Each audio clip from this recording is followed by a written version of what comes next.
Hola, soy Gerard, el profesor de psicometría de la UOC de la Academia Statistics. Antes de empezar el curso como tal, os quería comentar un par de aspectos sobre el funcionamiento del mismo. En primer término, indicaros que toda la docencia será online, mediante clases grabadas, como esta, y clases en directo que se realizarán mediante la plataforma Google Meet. Las clases grabadas tendrán toda la información teórica de la asignatura. Además, haremos también ejercicios de PECs anteriores. Y luego, en la clase en directo, resolveremos todas aquellas dudas que tengáis, ya sea del dossier, ya sea del temario, de los vídeos, cualquier duda relacionada con el temario, y nos centraremos también en la resolución de la PEC de este año. Importante que más allá de la clase de dudas, también tendremos un grupo de WhatsApp que está formado por todos los alumnos y por el profesor, donde podréis preguntar cualquier duda que tengáis, cualquier duda acerca de la asignatura, cualquier duda acerca del temario, de lo que sea, ¿de acuerdo? Ahí podréis realizar cualquier pregunta que tengáis. Entonces siempre tendremos ambas vías para poder solucionar todas vuestras consultas, tanto el grupo de WhatsApp como la clase en directo. Además también por el grupo de WhatsApp os enviamos un PDF con toda la información teórica que veréis que tiene espacios vacíos para que vayáis rellenando a medida que avanzamos con las clases, ya que durante el transcurso de las clases el objetivo es que rellenéis toda la información en el dossier que os enviaremos por el grupo de WhatsApp. Una vez dicho esto, empezamos ya con el temario como tal.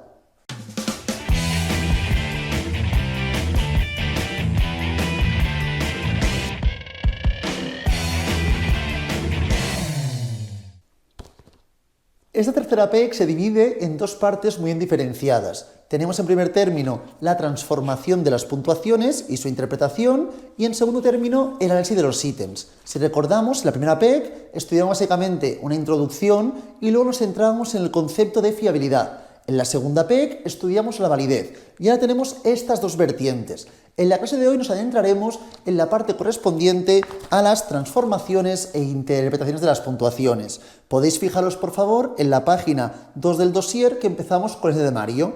¿El objetivo cuál es básicamente? Mirad, más allá de la fiabilidad, validez, conceptos que ya hemos estudiado.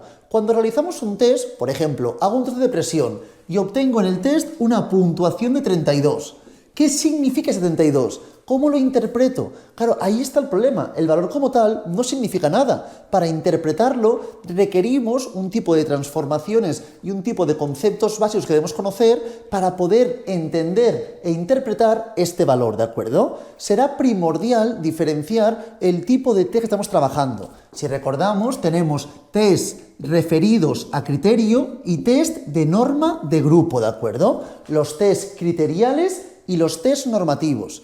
En este temario nos centraremos exclusivamente en el test normativo, pero quiero que lo recordemos para entenderlo bien, por favor. Si recordamos, el test criterial correspondía a aquel. Era el test en el cual las puntuaciones o la información de la interpretación de la puntuación venía determinada, venía establecida por los criterios de un conjunto de jueces expertos. Un conjunto de jueces expertos delimitaban unas puntuaciones a partir de las cuales teníamos diferentes niveles de cumplimiento. Por ejemplo, se habla de un examen. En un examen de universidad, las puntuaciones acostumbran a fluctuar de 0 a 10. El 5 diferencia suspensos de aprobados. El 7, aprobados de notables, 8,5, notables de excelentes, y así progresivamente, ¿de acuerdo? Estos criterios, estos puntos, vienen determinados por jueces expertos. ¿Qué quiero decir con ello? Que a mí me es indiferente lo que obtenga la gente de la clase. Si yo obtengo un 4, aunque sea el mejor de la clase, estoy suspendido, porque estoy por debajo del 5. Entonces ahí no me importaría para nada la comparación con el grupo. No sería un test normativo. En cambio, en el test normativo, la puntuación se interpretará a partir de ser comparada mi puntuación con el resto de la población objeto de estudio. Según lo que tenga la población objeto de estudio, mi puntuación corresponderá a un nivel de cumplimiento o a otro. Por ejemplo, si hablamos de una oposición, si yo soy un desastre y a un examen muy malo, pero soy el mejor de toda la gente que presenta la oposición, tendré plaza. Aunque esté suspendido, puedo llegar a tener plaza, ya que soy el mejor de todos los individuos que han realizado ese examen.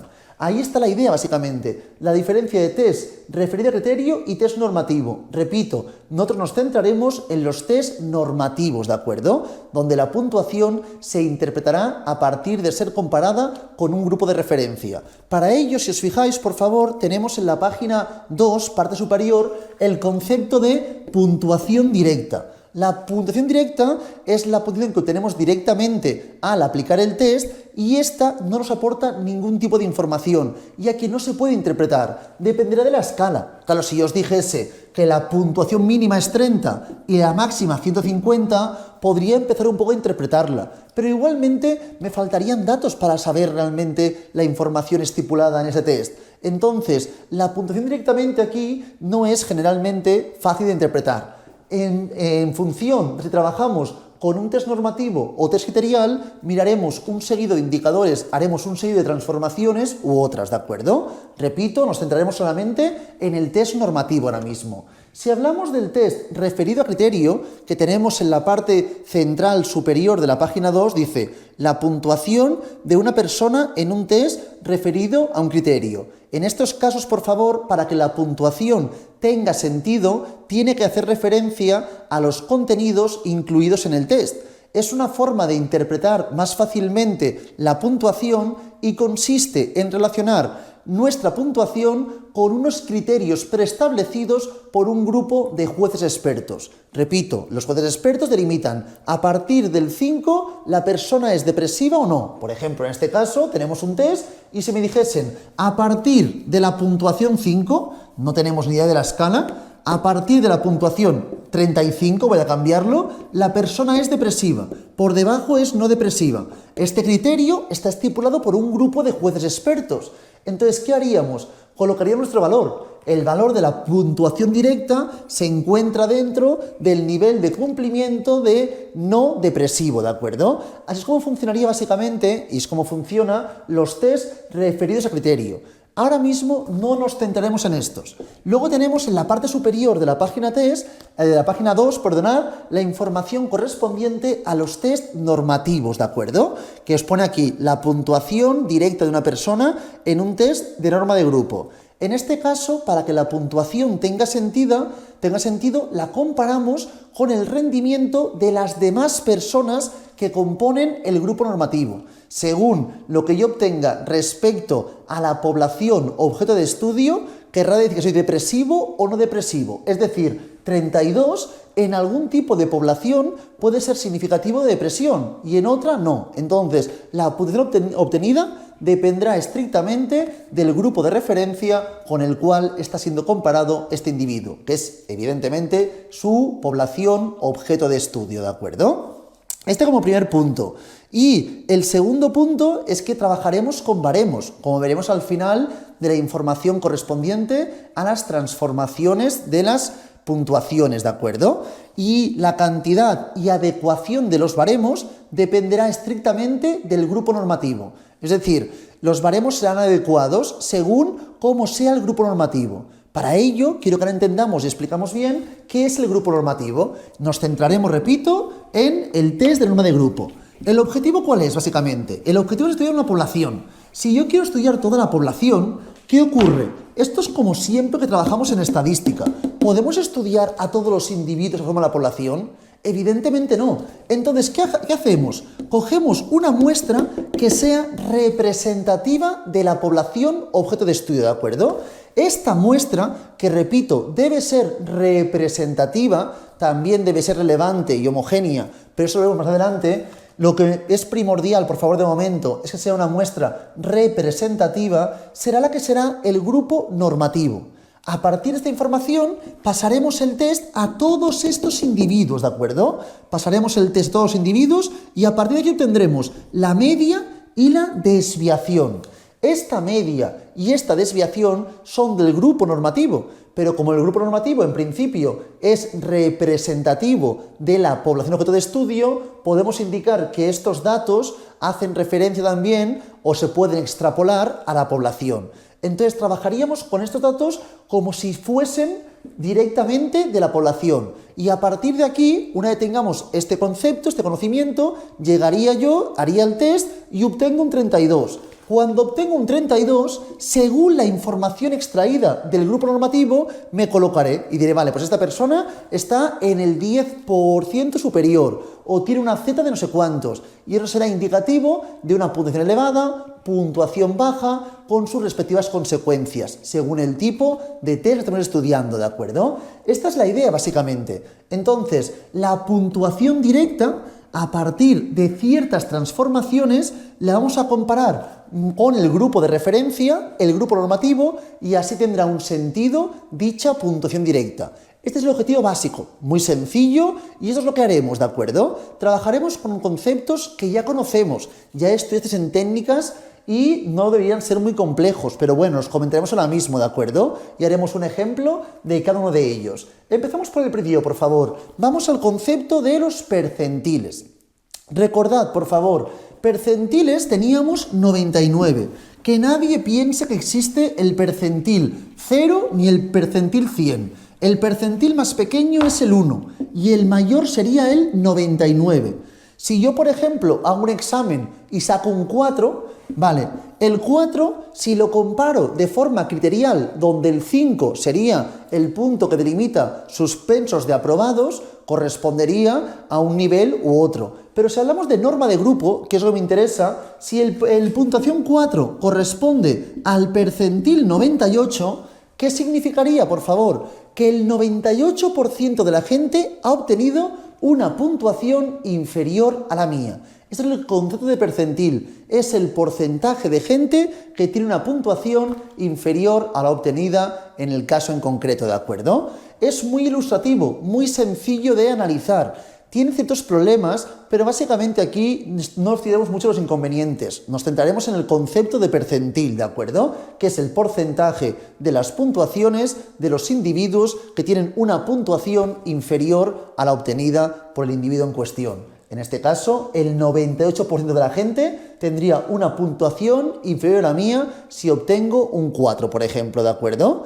Para calcular percentiles hay distintas opciones para aproximarnos al valor. Estudiaremos dos, que son las dos que os explican a vosotros, ¿de acuerdo? Pero hay diferentes formas de calcular los percentiles. Generalmente lo más recurrente será el segundo método. Igualmente ahora mismo explicaré los dos para que tengamos los dos por si acaso nos lo preguntasen en la PEC, ¿de acuerdo? En primer término, la primera opción para calcular el percentil es trabajar únicamente con una tabla como la que tenemos en la parte inferior de la página 2. Aquí tenemos distintos valores. Hablamos de un test cuyas puntuaciones fluctúan entre 0 y 9, como podemos comprobar, ¿de acuerdo? Estas son las diferentes puntuaciones. Se puede plantear una X sub i, que son las puntuaciones o valores que se pueden obtener en el test. Luego tenemos la frecuencia absoluta, ¿de acuerdo? Frecuencia absoluta se escribe con una F sub i, ¿de acuerdo? Solamente F sub i es la frecuencia absoluta. Aquí tenemos 38, 64, seguidamente 124, 252. Estos son los individuos que tenemos en cada uno de los diferentes valores. Es decir, podríamos decir que 64 personas obtienen en este caso un 1 en el test, ¿de acuerdo? Y tenemos, por ejemplo, que 230 obtienen un 6 y así progresivamente. Todos los sujetos, si os sumamos todos, por favor, suman 1489. Este es el tamaño de la muestra. A partir de aquí podríamos buscar el porcentaje. Podría buscar también, si quisiese, la frecuencia absoluta acumulada, que se escribiría con una F sub a. Esta es la frecuencia absoluta acumulada. Para este cálculo no me importa, pero para la segunda fórmula que explicaré, o el segundo método que explicaré para buscar los percentiles, sí que sería necesario buscar la frecuencia absoluta acumulada. Es decir, 38 más 64 más 124, sería ir sumando la información. Pero para el primer método que voy a explicar no me interesa. Solamente querría el porcentaje en primer término. Porcentaje es únicamente coger el total de cada uno de los valores, dividirlo entre el tamaño de la muestra y multiplicarlo por 100. 38 entre 1489 multiplicado por 100 os dará 2,6%. Aquí tendríamos 4,3%. Aquí tendríamos 8,3%. Este 8,3 surge de hacer 124 entre 1489 multiplicado por 100 y así obtendríamos los distintos valores, ¿de acuerdo? Por favor, una vez tuviésemos todos los valores, evidentemente todos deben sumar siempre el 100%, si no es que alguna cosa hemos calculado mal, y siempre aproximamos, si es con un decimal, al más cercano, tendríamos el porcentaje acumulado, ¿de acuerdo? Trabajaríamos con la información del porcentaje acumulado. Aquí es básicamente ir acumulando la información. Es decir, aquí tendríamos 2,6. 2,6 más 4,3, pues 6,9. Y así progresivamente iríamos sumando 6,9 más 8,3, 15,2. 15,2 más 16,9, 32,1 más 19,2, 51,3 y así progresivamente tendríamos todos los valores. El último valor debe ser siempre correspondiente al 100%, siempre, ¿de acuerdo? Si no es que alguna cosa habríamos hecho mal. 93,4, 97,4 y 100%, ¿de acuerdo? Para que todo el mundo lo vea bien, que no me está quedando muy recta la información, pero para que todo el mundo entienda bien lo que estoy planteando, estos son los diferentes valores con los que estamos trabajando, ¿de acuerdo? ¿Sí? Esto, si lo sumase, también sumaría 100%. Y luego tenemos la última columna, que es la columna del percentil. Ahora voy a explicar cómo se calcularía el percentil si trabajásemos con este primer método, ¿de acuerdo? Importante. Fijaos, por favor, para que todo el mundo lo vea bien, si trabajamos, por ejemplo, con la puntuación número 6, vamos a ir por orden, si trabajamos con la puntuación número 6, ¿qué vemos, por favor? Que 230 personas han obtenido una puntuación en el test de 6. ¿Esto corresponde a qué? Al 15,4%. El 15,4% de la muestra ha obtenido una puntuación exactamente de 6. Han sacado exactamente un 6. Si me fijo en la penúltima columna, que es la de porcentaje acumulado, ¿qué vemos? El 84,8%, ¿de acuerdo? ¿Qué quiere decir eso, por favor? Que el 84,8% han obtenido como máximo un 6. Como máximo, ¿eh? Quiere decir que incluye el 6, es decir, el 84,8% ha obtenido desde un 0 hasta un 6 incluido, ¿de acuerdo? ¿Qué ocurre? Que el percentil, ¿qué es? El porcentaje que dejamos por debajo de dicho valor. Es decir, este 84,8 incluye también la gente que ha sacado 6. Si yo quiero estudiar solamente la gente que obtiene menos de un 6, debería estudiar siempre el porcentaje acumulado de la categoría anterior. Siempre, ¿de acuerdo? Me fijo en el porcentaje de la categoría anterior. Es decir, si os fijáis, el 69,3% de la gente ha obtenido un 5 o menos y el 84,8% de la gente ha obtenido un 6 o menos. Si me preguntan cuál es el percentil que corresponde a la puntuación 6, me fijo en la columna anterior y ¿qué ocurre? Que el 69,3% ha obtenido menos de un 6. Es lo mismo decir menos de un 6 que menor o igual a un 5. Es lo mismo al fin y al cabo, ¿de acuerdo? En este caso, entonces diríamos que el 69,3% de la gente ha obtenido menos de un 6.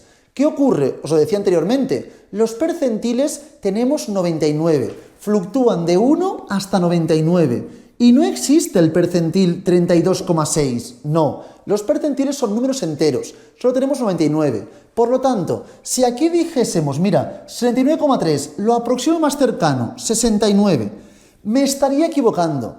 Porque yo puedo decir que el 69% de la gente obtiene seguro menos de un 6. No, porque hay un 0,3% que obtiene, en este caso, un 6, ¿de acuerdo? Hay un 0,3% que tiene un 5 aún. Entonces, habría un 0,3% que aún está en el 5. Por lo tanto, no sería del todo congruente. Siempre que busquemos la información correspondiente al percentil con este método, buscamos la casilla anterior, la fila anterior, y siempre redondeamos al valor superior. Es decir, el percentil 6 correspondería al 70. Percentil 70 es el que corresponde a la puntuación 6. A la puntuación 6 le correspondería el percentil 70.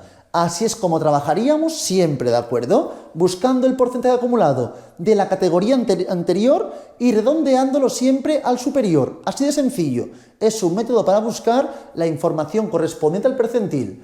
En este caso, por favor, si trabajamos con la puntuación número 6, el percentil sería 70, ya que, repito, es analizar el porcentaje acumulado de la categoría anterior y se redondea al valor superior. Si buscase el de la puntuación 5, miraríamos el anterior y se redondea al superior, por lo tanto 52, y así progresivamente, ¿de acuerdo? El único que es un poquitín más lioso correspondería al de 0.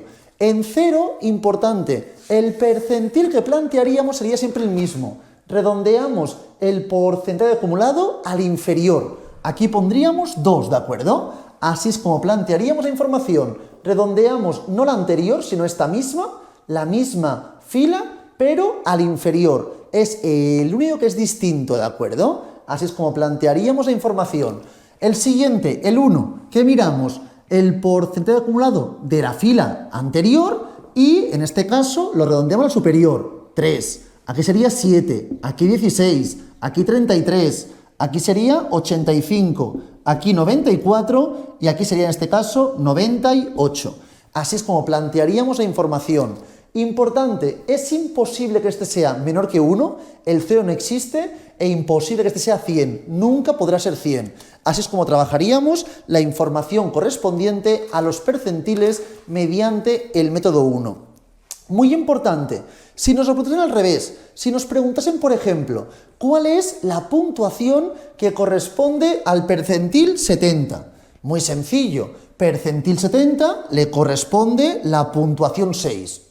Pero si nos preguntan un percentil que no aparece, ¿qué puntuación le corresponde al percentil 86? Percentil 86, ¿qué ocurriría, por favor? Aquí tengo el 85, 85 corresponde al 7, pero todos los restantes hasta el 94 también corresponden al 7. Es decir, si me preguntan por el percentil 86, 87, 88, hasta el 93, todos estos percentiles corresponderían al número 7. A partir del 94 ya corresponde al número 8, ¿de acuerdo? Así es como plantearíamos la información. Todos los percentiles están entre este y este valor corresponderían ya a la información correspondiente al 1, ¿de acuerdo? Desde el 3 hasta el 6 son del 1, a partir del 7 ya son del 2, ¿de acuerdo? Y así progresivamente. A partir del 7 son del 2 y así progresivamente, ¿de acuerdo? Así es como plantearíamos siempre la información correspondiente. Si nos preguntan, repito, por la puntuación del percentil 58, estaría dentro de esta información. Percentil 58 correspondería a la puntuación número 5. Si aquí nos preguntasen, por ejemplo, ¿de acuerdo?, ¿qué valor directo corresponde al percentil 85? No hay duda, percentil 85 corresponde al 7, pero como os decía, por favor, desde el 86 hasta el 93 también corresponderían al 7. El 94 ya correspondería al 8. Esta es la idea que quiero que veamos cuando estudiamos el concepto de percentiles. Este es el método 1, muy sencillo y muy rápido. Lo más recurrente es que nos pregunten más bien por el segundo método.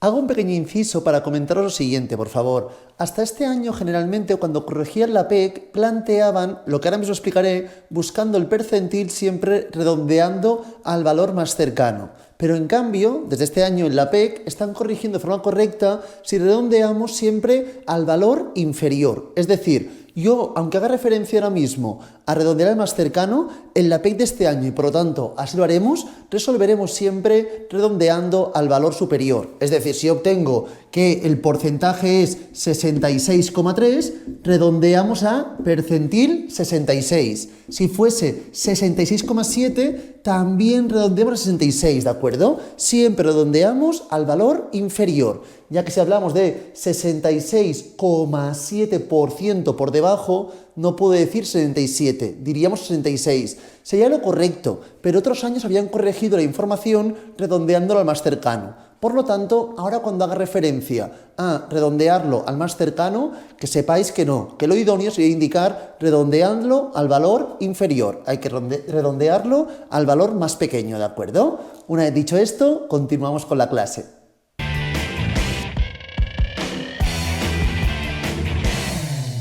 En el segundo método tendríamos la información distinta. No dispondríamos en este caso de las frecuencias de los porcentajes, sino que tendríamos la frecuencia absoluta y la frecuencia absoluta acumulada. Vamos a plantear un ejemplo que es el que disponemos, por favor, en la página 3, parte inferior. Aquí tenemos los valores que os ponen X y tenéis aquí valores que fluctúan del 0 al 15. Luego tenéis la F sub i y la última columna sería la F sub a, que es la frecuencia absoluta acumulada. Voy acumulando la información. Si os fijáis, si pongo 0, 1, 2, 3, tenemos 4, 15, 13, 24, 13 y 24, ¿verdad? Aquí iría 4, 4 más 15, 19, más 13, 32, más 24, 56. Así es como planteamos estos valores que aquí podemos visualizar, si os fijáis, ¿de acuerdo? Es la frecuencia absoluta acumulada. Si me preguntan por el percentil en este caso, en casos con el método 2, que generalmente haremos siempre, nos pueden indicar qué tipo de método utilizar. Sería el más recurrente, ¿de acuerdo? Haríamos esta fórmula. Para buscar el percentil plantearíamos la frecuencia absoluta acumulada anterior, importante, la frecuencia absoluta acumulada anterior, es decir, de la fila anterior, más 0,5 por la frecuencia absoluta de la categoría en cuestión, entre n multiplicado por 100. Así buscaríamos el percentil. Por ejemplo, aquí nos indican buscar, por favor, el percentil de la puntuación directa 1, 4 y 10. Repito, F sub a es la frecuencia absoluta acumulada de la categoría anterior. F sub i es la frecuencia absoluta de la categoría en cuestión, la absoluta, no la acumulada. Y n es el tamaño de la muestra, número de individuos. Si me preguntan por la puntuación o percentil de la puntuación 1, ¿qué haríamos, por favor? Buscaríamos la frecuencia absoluta acumulada anterior. Si estamos trabajando aquí, la anterior es 4. 4 más 0,5 multiplicado por la frecuencia absoluta de la categoría en cuestión, que sería 15. Todo ello entre la muestra, que si os fijáis tenemos que la última acumulada es 800, que se ha todo acumulando, 800 multiplicado por 100. Así realizaríamos el valor. Importante, cuando hagáis un percentil de este tipo, los percentiles, como sabéis, fluctúan de 1 a 99. Por lo tanto, si me diese un valor decimal, siempre redondeamos al más cercano. Si me diese esto, por ejemplo, 4,8 sería 5. 4,2 sería 4. A diferencia del anterior, que redondeaba al superior, aquí redondeamos al valor más cercano, ¿de acuerdo? A partir de aquí, si hicimos este cálculo, obtendríais que esto daría 1,4 algo, por lo tanto, correspondería al percentil 1. El 1% de la gente obtiene una puntuación inferior a 1. Esta es la idea que debemos entender, ¿de acuerdo? Seguidamente, por favor, me preguntan por el percentil de la puntuación 4, ¿verdad? ¿Qué haríamos, por favor? Cogeríamos la frecuencia absoluta acumulada anterior. Miro en la columna de 3 la frecuencia absoluta acumulada, que es 56, más 0,5 multiplicado por la frecuencia absoluta del 4, que es 63, como podemos comprobar, ¿de acuerdo? Todo ello entre 800. Así es como realizaríamos el cálculo correspondiente, ¿de acuerdo? Y a esto lo multiplicamos por 100. Y como siempre repito, redondeamos al valor más cercano. Seguidamente, por favor, tenemos también el percentil de la puntuación directa 10. Buscaríamos la frecuencia absoluta acumulada de la categoría anterior. Si miro en el 10, la anterior es 585, más 0,5 por la frecuencia absoluta de la categoría en cuestión, que aquí miraríamos el 10, que es 75. Y todo ello entre 800. Y lo multiplicamos por 100. Así obtendríamos el valor correspondiente al percentil de la puntuación directa 10.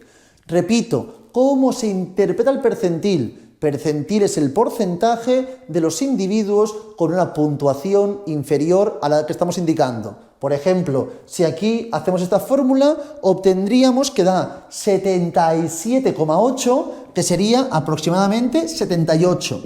Correspondería al percentil 78. ¿Qué quiere decir? Que el 78% de la muestra que estamos trabajando obtiene una puntuación inferior a 10, ¿de acuerdo? No tiene que coincidir con el método anterior, pero son aproximaciones que nos darán siempre valores muy parecidos. En el siguiente ejemplo, si os fijáis, página 4, no disponemos de la columna de frecuencia absoluta acumulada. Tenemos la frecuencia absoluta, pero no dispongo de la acumulada. En este caso tendríamos que plantearla. Mirad, tenemos valores y tendríamos que ir haciendo todo el sumatorio. 4, 6, 10 tenemos aquí, en el 3 tenemos 16. ¿Qué más tenemos? Si os fijáis, no hace falta que la rellenemos toda, ¿por qué no? Porque aquí me preguntan por el percentil de la puntuación directa 6, ¿verdad? Percentil de la puntuación directa 6. Por lo tanto, solo hace falta que busque hasta la acumulada del 5. Lo otro ya no me importará, ¿de acuerdo? Tenemos el 4 que equivale a 40, el 5 que equivale a 50 y ahí 46. Haríamos 4 más 6, 10, más 10, 20, 20, 36, 76, 126. Suficiente, ¿de acuerdo? ¿Por qué suficiente? Porque recordad, buscamos la frecuencia absoluta frecuencia absoluta acumulada de la categoría anterior. Sería 126. Más 0,5 por la frecuencia de la categoría en cuestión, que es 46. Todo ello entre el total de la muestra. La muestra nos lo plantea enunciado. Total son 200 individuos. Y esto lo multiplicamos por 100. El valor obtenido se redondea siempre al más cercano. Y así obtendríamos el porcentaje de la gente que obtiene una puntuación inferior a 6, ¿de acuerdo? Así es como se busca los percentiles. Este es el concepto, el más recurrente, el segundo que he explicado, aunque no está de más que también entendamos el primero por si nos preguntan por ambos tipos de ejercicios, ambas aproximaciones para encontrar el percentil. No os dará siempre valor igual, pero siempre será un valor parecido en ambos tipos de métodos, ¿de acuerdo? A partir de aquí, el siguiente valor será buscar las puntuaciones típicas. Claro, una opción es trabajar, cuando yo transformar, con los percentiles, pero el percentil no siempre es una elección muy adecuada. También se puede trabajar con las zetas, las puntuaciones típicas. Recordad, por favor, ¿qué significa la puntuación típica? Es también denominada puntuación estandarizada, ¿de acuerdo? La puntuación típica o estandarizada, que es la Z, nos indica a cuántas desviaciones típicas me encuentro respecto a la media. Es decir, para buscar la Z deberemos conocer la desviación y la media. Y el cálculo será la puntuación directa con la que estamos trabajando menos la media del grupo normativo entre la desviación del grupo normativo. Con este cálculo obtendremos la puntuación típica o estandarizada. ¿Y este valor que nos indica, por favor? Nos indica el número de desviaciones típicas que hay respecto a la media. Recordemos que las zetas fluctúan desde menos hasta más infinito, ¿de acuerdo? Puede ser cualquier valor entre menos y más infinito. Si la z fuese 0, es que estoy justo en la media, ya que si es 0 quiere decir que la puntuación directa corresponde con la media. Si es 0, quiere decir que me encuentro en la media. 0 no es en las zetas una puntuación baja. Z será lioso, pero en principio todo el mundo ha estudiado en técnicas ya la Z y sabemos cómo se estudia. Entonces es un concepto que está en muchos artículos de investigación. 0, Z, significa que me encuentro en la puntuación de la media. A partir de aquí, si la Z es positiva, me encuentro por encima de la media. Cuanto mayor sea el valor, evidentemente más distante estaré respecto a la media. Si es negativo, me encuentro por debajo de la media. Depende de qué tipo de test sea, funcional o disfuncional, será positivo que sea un valor positivo o al revés, ¿de acuerdo? Si hablamos de depresión, generalmente cuanto menor valor, mejor condición del sujeto. Si hablo de inteligencia, mayor valor, mejor condición. A partir de aquí, para que nos tengamos una idea, porque esto va de más a menos infinito, Pero recordad más o menos, si la información estuviera estipulada como una normal, que aquí de momento no sabemos si era normal, pero bueno, más o menos la idea es una z, la gran mayoría de los valores se encuentran cercanos a la media. Por ese motivo, si tenemos una puntuación de 1, generalmente se puede decir que es elevada, aunque diremos lo siguiente, una puntuación de 1 quiere decir que estoy una desviación estándar por encima de la media, ¿de acuerdo? Me encuentro una desviación estándar por encima de la media. Para que lo veamos, si la media, por ejemplo, es 10 y la desviación es 5, si mi z es 1, quiere decir que mi puntuación sería 15, ya que me encontraría una desviación estándar por encima de la media. Si la z fuese 2, la x sería 20, ya que estaría 2 desviaciones estándar por encima de la media. Entonces, esto es el significado que le aportamos. A partir de 1, generalmente, tengamos un poco la idea, ya se puede considerar una puntuación elevada. A partir de 2, muy elevada. Y a partir de 3 sería una puntuación extremadamente elevada en términos genéricos para que tengamos una aproximación a cómo se interpretan estos valores, ¿de acuerdo? Si fuese menos 1, es una puntuación baja, menos 2, una puntuación muy baja y menos 3 sería extremadamente baja en términos genéricos. Esto es una aproximación para interpretar valores de la z.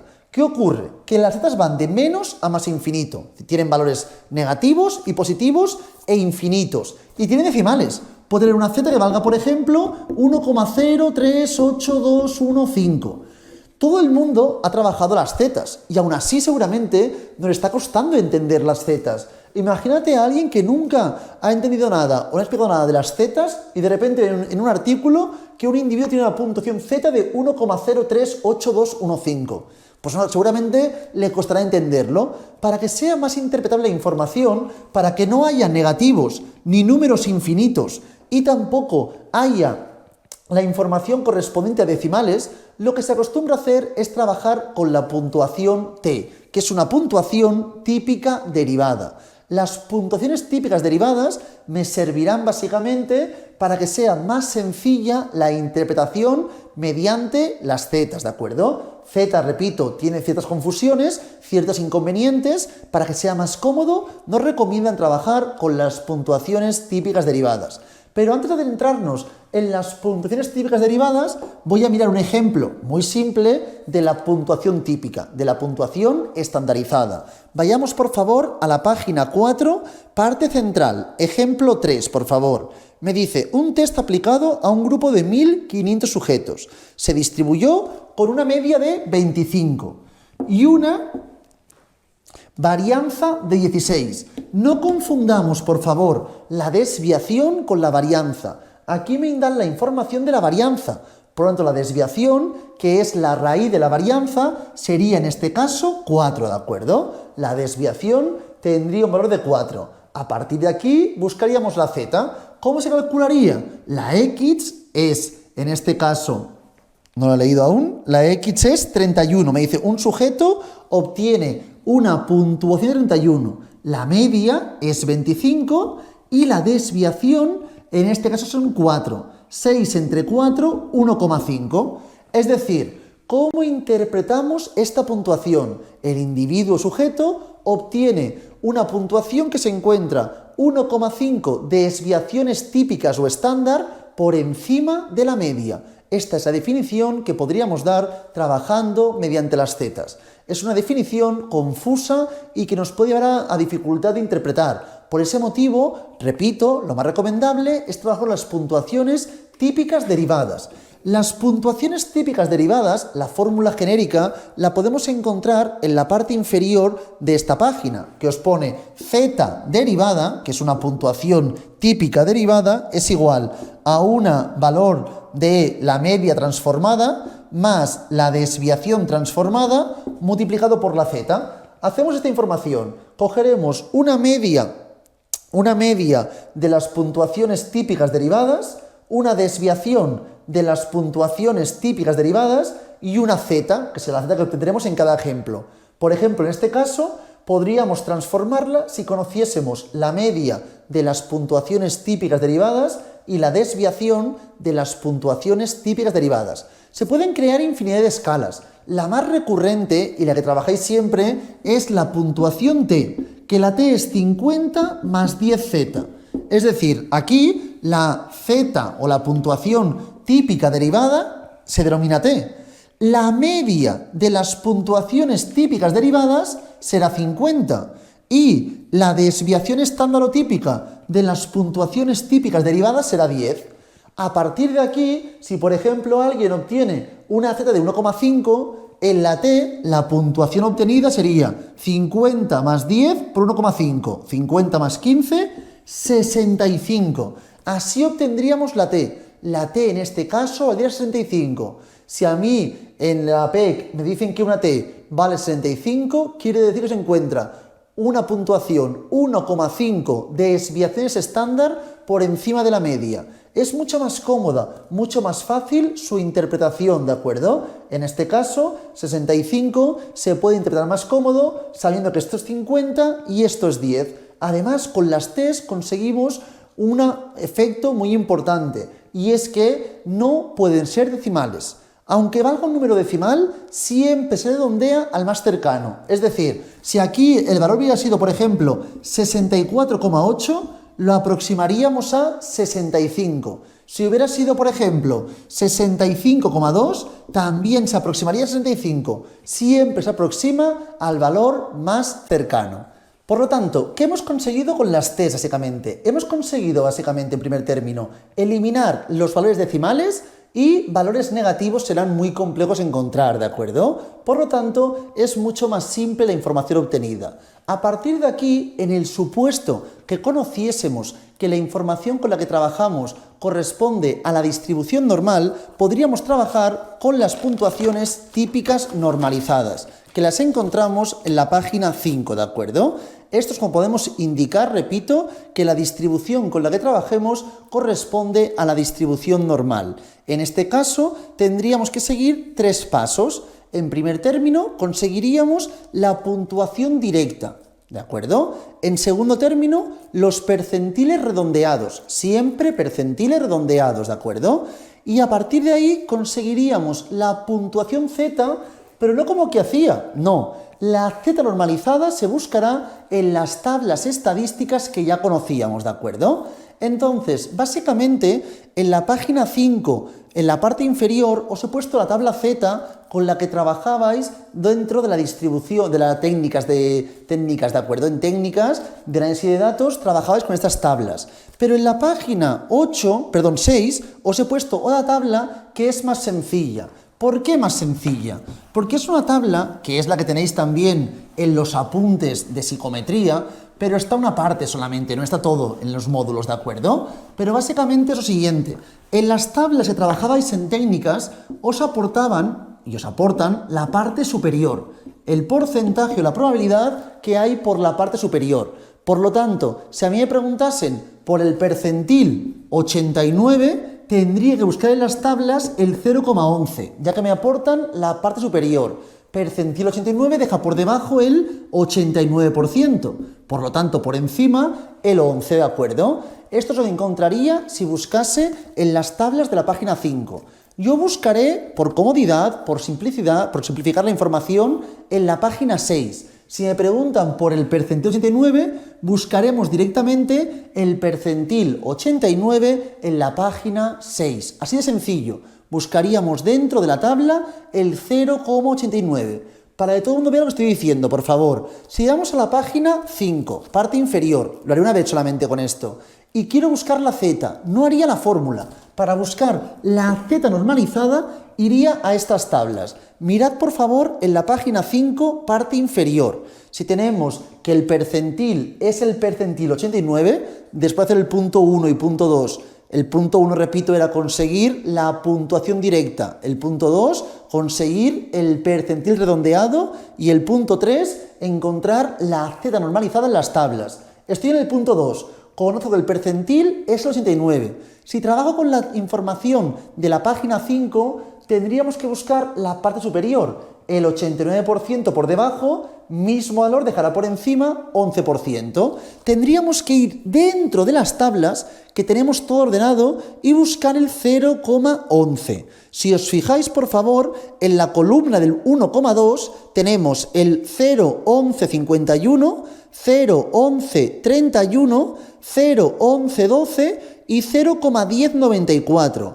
El más cercano a 0,11 sería el que corresponde a 0,1094. Por lo tanto, sería el 1,23. La z normalizada valdría 1,23. Si buscamos en la tabla de la página 6, más sencillo. No busco el lado complementario, busco la parte inferior, que es con la tabla con la que trabajaremos, ¿de acuerdo? Para simplificar la información.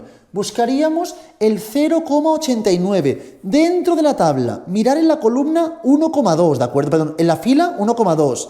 Primera probabilidad que veis es 0,8849. Tengo que buscar la más cercana a 0,89. Y si os fijáis, la más cercana es 0,8907. Es más cercano que el 0,8888. Por lo tanto, sería 1,23. El valor sería exactamente el mismo. Cada persona trae con la que esté más cómoda. La tabla de la página 5 o, por el contrario, la tabla de la página 6. Yo trabajaré ahora con la tabla de la página 6. Entonces, importantísimo lo que voy a explicar ahora mismo. Si el percentil es un percentil superior al 50, si el percentil es mayor o igual a 50, muy sencillo. Buscaremos directamente en las tablas el percentil correspondiente. Como he hecho ahora mismo, por ejemplo, el 0,89. Así de sencillo. Pero si nos preguntasen por el percentil 23, si el percentil es menor a 50, no podré buscar este valor. Mirad, por favor, en las tablas de la página 6, el 0,23. No lo encontraremos, ¿de acuerdo? Entonces, yo estoy buscando el valor que deja por encima por debajo 0,23. Esta información no la encontraré, porque en la tabla, si os fijáis, aparecen solo zetas positivas. Zetas negativas no aparecen. Y si me encuentro por debajo de la media, es decir, si estoy por debajo del percentil 50, porque en la distribución normal, percentil 50, que es la mediana, corresponde a la media, como bien sabemos, esta z será negativa. Entonces, como esto directamente no lo encuentro, si tenemos que buscar una z normalizada que corresponde a un percentil menor que el 50, jugaremos con la información en positivo. Buscaremos el valor que deja por encima 0,23. Este valor y este son el mismo, uno en negativo y otro en positivo. Yo buscaré este de aquí. Cuando lo conozca, lo plantearé en negativo y tendremos esta información, ¿de acuerdo? Por lo tanto, en este caso, ¿qué ocurriría? Lo siguiente, que buscaríamos el valor que deja por encima 0,23, o lo que es lo mismo, que deje por debajo 0,77, ¿de acuerdo? Que es el complementario. Me voy a las tablas y buscamos dentro de las tablas el 0,77. Casualidad de la vida, corresponde justo a la columna que pone 0,7, pero casualidad, perdón, a la fila donde pone 0,7, página 6, fila donde veis el 0,7. Tenemos 0,7580, 0,7611, 0,7642. El más cercano es el 0,7704, si os fijáis, que correspondería a una z de 0,74. Pero yo estoy buscando la que está en el lado contrario. Correspondería básicamente a menos 0,74. En este caso, así es como buscaríamos la información. Buscaríamos siempre el valor simétrico y luego buscaríamos la información en negativo. Para que todo el mundo lo vea mejor, otro ejemplo, ¿de acuerdo? Si me preguntan por el percentil, por ejemplo, 68. Percentil 68 está evidentemente por encima del 50. Muy sencillo. Voy a las tablas y busco el 0,68. Si os fijáis, está en la fila del 0,4 y corresponde al 0,47. Percentil 68 corresponde a una z normalizada que es el 0,47. Así de sencillo buscamos la z normalizada, buscando la probabilidad que deja por debajo. No tiene más complicación. Otro, si me preguntan el percentil 82, ¿cuál es su z normalizada? Pues buscaríamos dentro de las tablas el 0,82, ¿de acuerdo? Que si os fijáis, el más cercano corresponde al 0,92. Y así podríamos buscar cualquier percentil con sus correspondientes zetas normalizadas. Un poco más complicada si el percentil es un percentil inferior a 50. Por ejemplo, percentil 46, por poner un ejemplo, ¿de acuerdo? Entonces, ¿qué buscaría? El valor que deja por debajo el 46%. Este no lo encontraré. Entonces, buscaré el que deja por encima el 0,46. Por lo tanto, que deja por debajo 0,54. Esta es la idea que tiene que quedar clara, por favor. Buscaríamos en las tablas el 0,54 y el más parecido que veis es el 0,5398. 0,5398 corresponde exactamente al 0,10. Como estamos trabajando con la parte inferior a la media, el valor que obtendríamos sería, en este caso, la z normalizada sería menos 0,10. Siempre debe ser negativa si el percentil es inferior a 50. No hay duda, ¿de acuerdo?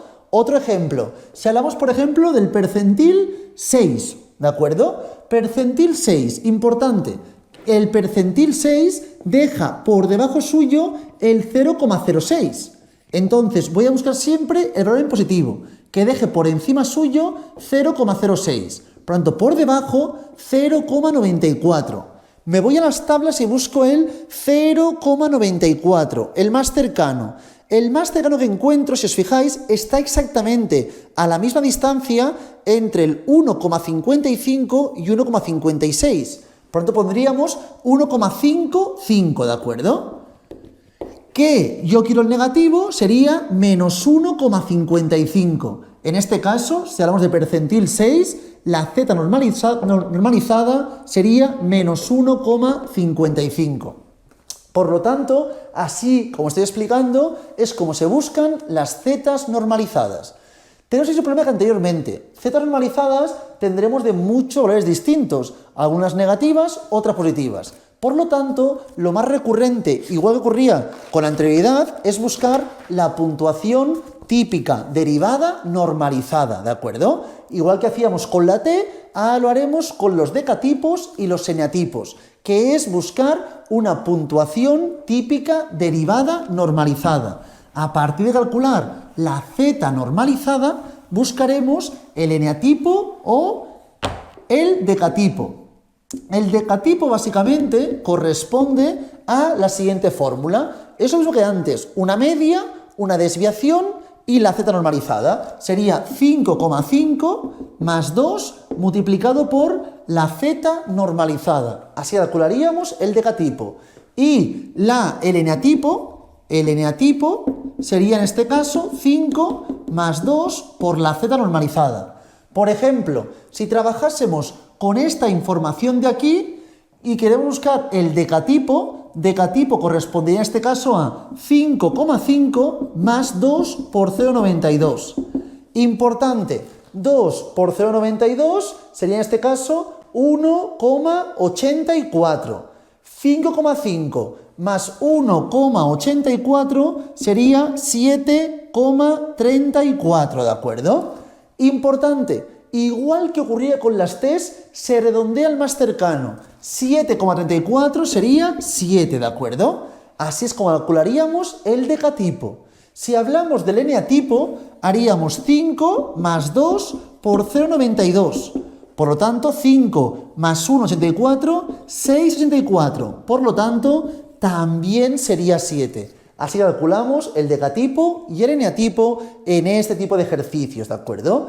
Importantísimo, por favor, en ambos casos, tanto en decatipo como eneatipo, no puede haber decimales, pero es que además de no poder haber decimales, está acotado. El decatipo fluctúa siempre entre 1 y 10. No puede ser mayor que 10 ni menor a 1, perdonad. Imaginaos, por favor, que aquí en vez de 0,92 esto fuese 6, por decir algo, ¿de acuerdo? La z normalizada fuese 6. Haríamos 2 por 6, 12, 12 más 5,5, ¿de acuerdo?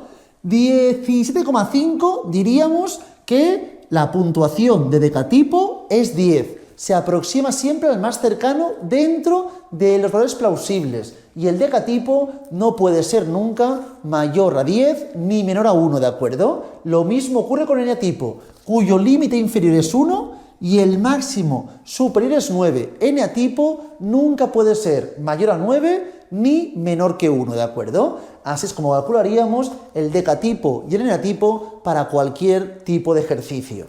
Una vez tenemos esta información, si nos plantean cualquier ejemplo, así es como resolveríamos la información, buscando la z normalizada y después, en el supuesto que nos lo preguntasen, calculando el decatipo o el eneatipo.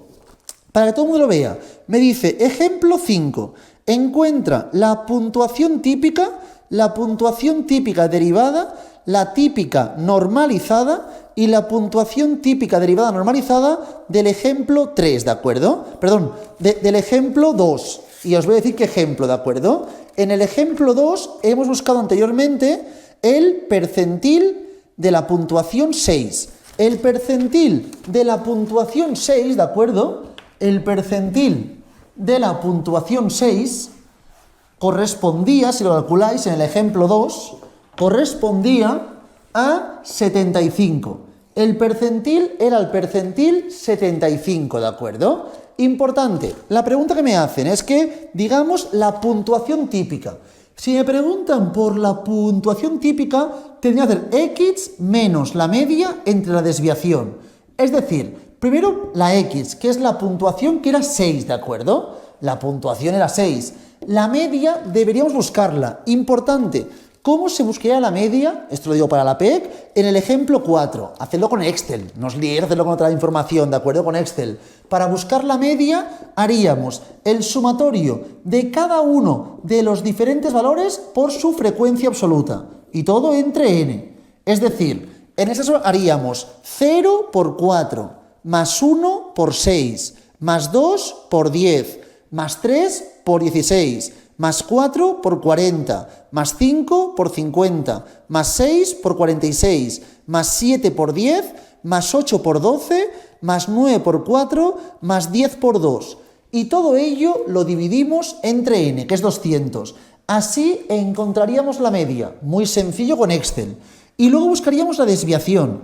Para buscar la desviación, primero tendríamos que calcular la varianza, que la varianza es el sumatorio de cada uno de los valores menos la media, todo ello al cuadrado, por la frecuencia absoluta. Es decir, haríamos 0, que es el primer valor, menos la media que aquí habré obtenido, todo al cuadrado, por 4, que es el número de individuos de ese grupo. En el siguiente, 1 menos media al cuadrado por 6, más 2 menos media al cuadrado por 10, más 3 menos media al cuadrado por 16, y así progresivamente todo ello. Y todo se puede dividir entre n o n menos 1. Esto es un problema que hay según si trabajamos con la información de la muestra o la población. En este caso, como trabajaremos con n's muy elevadas, la diferencia será ínfima, me es indistinto cómo lo hagáis. Luego recordad que siempre la varianza hacemos a raíz y obtendríamos la desviación. Si alguien quiere practicarlo, que lo practique en casa y busque la puntuación típica y en la próxima clase indicaríamos la información. La siguiente también es la puntuación típica derivada t. Para hacer la t haríamos 50 más 10 multiplicado por z, que la z la tendríamos que haber obtenido mediante este cálculo, ¿de acuerdo? Así obtendríamos la puntuación t, 50 más 10 multiplicado por z. Luego nos preguntan la puntuación típica normalizada. La puntuación típica normalizada, eso lo explico ahora mismo. Si el percentil es 75, la z normalizada es muy sencilla. Me iría a la página 6 y buscaría dentro de las tablas el 0,75. El más parecido que encuentro es el 0,7486, que corresponde a 0,67. Z normalizada no tiene más dificultad, correspondería a 0,67. A partir de aquí me pregunta también la puntuación típica derivada normalizada, que sería el decatipo y el eneatipo. Sería multiplicar esto por 0,67 y esto por 0,67. Si no me equivoco, 0,67 sería, en este caso, 1,34, ¿verdad? Si tenemos que es 1,34, el decatipo sería 5,5 más 1,34, 6,84, por lo tanto, 7. Y el eneatipo sería 5 más 1,34, 6,34, por lo tanto, 6. Así es como resolveríamos toda la información indicada en el ejemplo 5 partiendo del ejemplo 2. Lo que habría que hacer en vuestro caso es buscar la media y la varianza. Para ello, repito, practicarlo con Excel y cualquier duda me la comentáis. Lo siguiente sería acabar ya este apartado, que sería las normas cronológicas y la baremación. Esto será muy rápido, pero empezaremos con esto el siguiente día para entender bien el concepto estudiado, ¿de acuerdo? Y ya nos adentraremos posteriormente en la información correspondiente a el análisis de los ítems. Dejamos por aquí la clase de hoy, mucha suerte y como siempre, cualquier duda me la podéis comentar por el grupo de WhatsApp o si preferís, en la clase en directo.